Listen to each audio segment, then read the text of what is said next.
सबसे पहले भगवान भोलेनाथ के चरणों में प्रणाम करती हूँ, मेरा प्रणाम स्वीकार हो। आदिशक्ति माँ भवानी गौरा के चरणों में प्रणाम करती हूँ, मेरा प्रणाम स्वीकार हो। सभी देवी देवताओं के चरणों में प्रणाम करती हूँ, मेरा प्रणाम स्वीकार हो।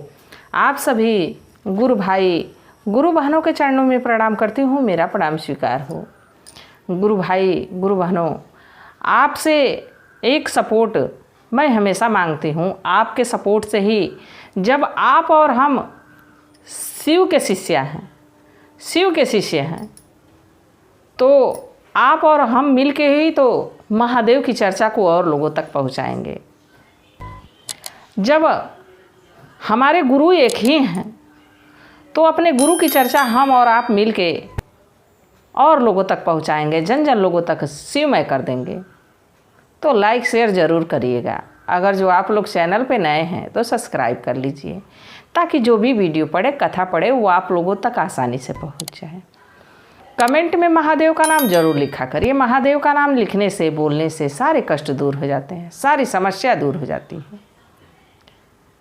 देखिए, आज जो मैं कथा सुना रही हूँ, कथा बड़ी ही सुंदर है। और जब महादेव की ही चर्चा रहेगी, भगवान की ही चर्चा रहेगी, तो चर्चा सुंदर होगी ही। तो आप लोग प्लीज़ कथा को अंत तक सुना करिए। आधी अधूरी सुनते हैं तो आधा अधूरा ज्ञान बड़ा दुखदाई होता है। और तो और महादेव का अपमान होता है। अपने गुरु का अपमान करने से बढ़िया है कि कथा को ही सुन ली जाए। तो कथा को पूरा अंत तक देखिएगा। देखिए, एक गांव में एक महात्मा जी आए थे 9 दिनों के लिए भगवान की कथा सुनाने के लिए।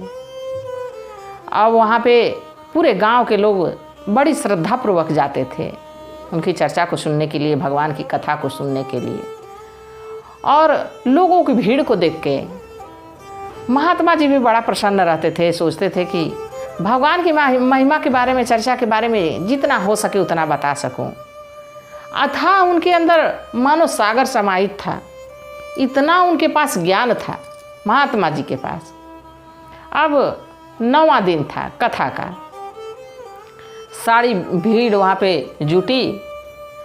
तो महात्मा जी कहे कि कथा तो मैं रोज़ सुनाता था, आज कथा मैं एक शर्त पे सुनाऊंगा कि हमको गुरु दक्षिणा चाहिए।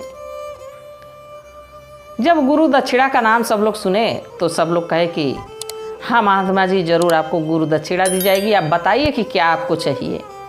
जो सामर्थ्य में होगा, जो शक्ति में होगी, जो भगवान का दिया हुआ हम लोग के पास है, आपको दिया जाएगा। महात्मा जी मुस्कुराने लगे। महात्मा जी कहे कि हम साधु संत हैं, हम धन दौलत का करेंगे क्या? हम तो भगवान के मार्ग पे चल रहे हैं, हम तो बैरागी हैं, साधु हैं, महात्मा हैं। हम धन दौलत लेके करेंगे क्या? बाकी हमको गुरु दक्षिणा तो चाहिए।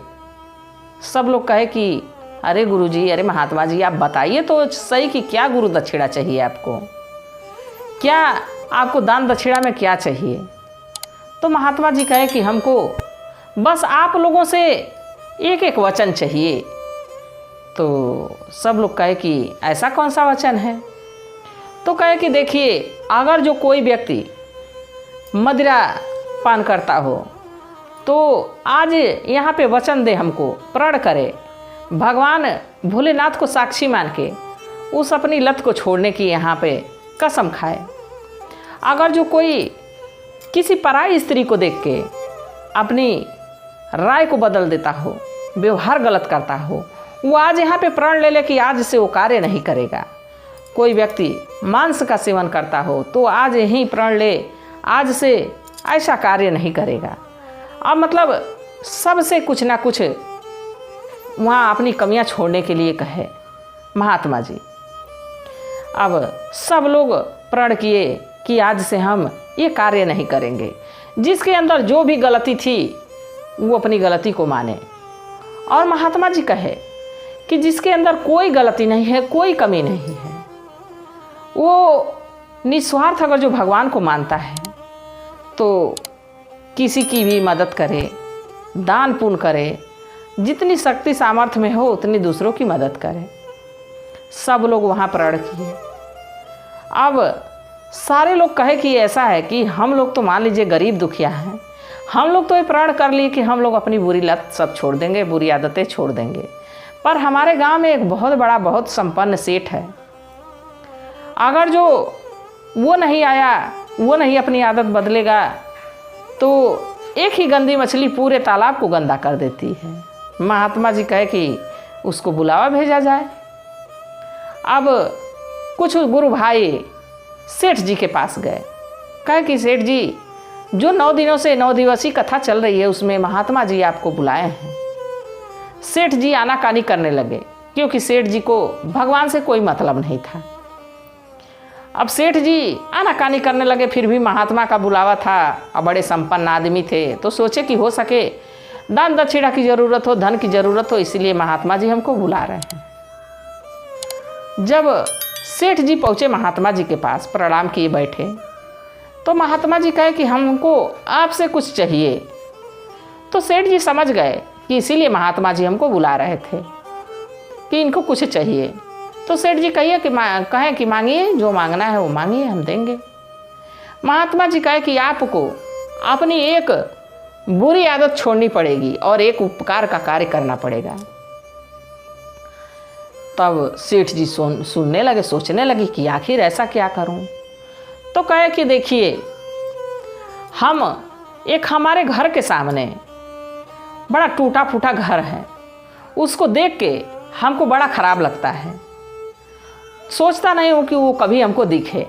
तो चलिए, आज से मैं उसको अनदेखा करूँगा, आज से उसको मैं देखूँगा नहीं। और जहाँ तक उपकार की बात हुई, तो एक हमारे घर के बगल में कुम्हार रहता है, मैं उस कुम्हार का बिना मुख देखे ना जल पीऊँगा, ना भोजन करूँगा, ना कोई कार्य करूँगा। जब तक सुबह उठ के उसका मुंह ना देख लूँ, तब तक कोई कार्य शुरू नहीं होगा। महात्मा जी मुस्कुराने लगे, कहे कि ठीक है। अब सभी लोग अपने अपने घर चले गए। महात्मा जी भी कथा बाँच लिए, वहाँ 9वां दिन था, वो भी चले गए। गुरु भाई गुरु बहनों, सारे भक्त तो अब कथा सुन के भगवान के भाव में विभोर थे। सारे लोग अपने अपने बुरे काम छोड़ दिए। बाकी सेठ जी भी अब प्रण करके आए थे। तो सेठ जी सुबह उठते तो उस खंडहर को नहीं देखते, और सुबह सुबह उठ के पहले उस कुम्हार का मुंह देखते, इसके बाद कोई कार्य शुरू करते। समय बीतता रहा, समय बीतता रहा। कुछ समय बीत गया। जब कुछ समय बीत गया तो ये जो सेठ जी हैं एक बार किसी कार्य से चले गए किसी दूसरे स्थान पे, और वहाँ से लौटने में इनको दिन के 11 बज गए। अब उस दिन कुम्हार का मुंह देख नहीं पाए थे। अब घर आए तो उनको ध्यान आया कि अरे कैसे जल ग्रहण करूं, कैसे भोजन ग्रहण करूंगा, अभी तो मैं कुम्हार का मुंह ही नहीं देखा हूं। अपना बैग, अपना सामान रखे और उसके घर के तरफ निकल गए। वो दिख नहीं रहा था, उसके घर के तरफ निकल गए। लोग घर के पूछ रहे हैं, अरे कहाँ जा रहे हैं, भोजन कर लीजिए, जलपान कर लीजिए, कुछ तो इतने देर के बाद आए हैं। तो सेठ जी कहे कि नहीं नहीं, अभी आ रहा हूँ। फिर उनकी पत्नी कही कि अरे कुछ तो खा लीजिए, कुछ तो पानी पी लीजिए। सेठ जी कहे कि नहीं नहीं, अभी कह रहा हूँ ना कि मैं आ रहा हूँ। और सेठ जी कुम्हार के घर जा पहुँचे। कुम्हार का दरवाज़ा खटखटाए तो अंदर से कुम्हारन निकली। तो सेठ जी को देखी तो कही कि अरे सेठ जी, आप हमारे यहाँ? सेठ जी कहे कि हाँ, तुम्हारे पति कहाँ हैं? तो कुम्हारन कही कि वो तो मिट्टी लेने के लिए पहाड़ी पे गए हैं। गुरु भाई गुरु बहनों, अब सेठ जी भी सोचे कि अब तो हमारा वचन, जो 12 साल की तपस्या है, 12 साल से प्रतिदिन ऐसा ही कर रहे थे, 12 सालों की तपस्या आज भंग हो जाएगी। लग रहा है पानी पीना ही पड़ेगा। फिर एक मन उनका कह रहा था कि नहीं नहीं, पहले जो महात्मा जी से हम कहे थे उस कार्य को पूरा कर लेना चाहिए। पहले कुम्हार का मुंह देख लूँगा तभी जल ग्रहण करूँगा। अब ये सोच के ये भी पहाड़ी की तरफ चल पड़े। और उधर गुरु भाई गुरु बहनों, पहाड़ी पे जो कुम्हार गया था वहाँ मिट्टी की खोदाई कर रहा था। मिट्टी खोदते समय उसको 7 घड़े मिले और 7 सोने के सिक्के से भरा हुआ था। और जब वो सोने का सिक्का देखा घड़े में तो लगा पागलों की तरह नाचने। इतना नाच रहा है, इतना नाच रहा है, इतना नाच रहा है कि लग रहा है कि उसको भगवान मिल गए हों। वो उस सोने के सिक्के को देख के नाचे जा रहा है। और तब तक उसकी नज़र सेठ जी पे पड़ती है कि सेठ जी तो इधर ही आ रहे हैं। तो वहीं से आवाज़ देता है कि सेठ जी आप यहाँ? तो सेठ जी इधर से आवाज़ देते हैं कि मैं देख लिया। अब कुम्हार यही सोच रहा था कि सेठ जी जाने ना, और इधर सेठ जी कह रहे हैं कि मैं देख लिया। अब कुम्हार को ये लग रहा है कि सेठ जी देख लिए कि सोने का सिक्का 7 घड़े में मिला है, अब तो ये सबसे कह देंगे। तो वहीं से आवाज़ देता है कि ठीक है, आधा आधा ले लेंगे। सेठ जी कहे कि आधा आधा ले लेंगे। फिर कुम्हार नज़दीक आया सेठ जी के और इनका हाथ पकड़ के लेके गया जहाँ मिट्टी खोद रहा था। तो सेठ जी को कहा कि आधा आधा बांट लेंगे। तो सेठ जी कहे कि क्या बांट लेंगे आधा आधा? तो कुम्हार कहा कि आप ही तो कहें कि आधा आधा हम देख लिए। तो क्या आप देख लिए? तो सेठ जी कहे कि हम तुमको देख लिए, बाकी अब घड़े पे तो नज़र पड़ गई थी। कुम्हार कहा कि मैं तो घड़े की बात कर रहा था, आधा आपको दे दूंगा, आधा मैं ले लूँगा। अब सेठ जी हो करके जोर जोर से रोने लगे। जब रोने लगे तो कुम्हार कहा कि मैं पा गया हूँ, तो पागल हो गया हूँ, मैं नाचे जा रहा हूँ, आप क्यों रो रहे हैं सेठ जी? सेठ जी कहे कि अपने कर्मों पे मैं रो रहा हूँ कि 12 वर्ष से तुम्हारा मुंह देखा तो आज इतने घड़े सोने के सिक्का पाया। प्रतिदिन अगर जो भगवान का मुंह देखा रहता तो क्या पाया रहता, आज कैसी हमारी दुनिया रहती।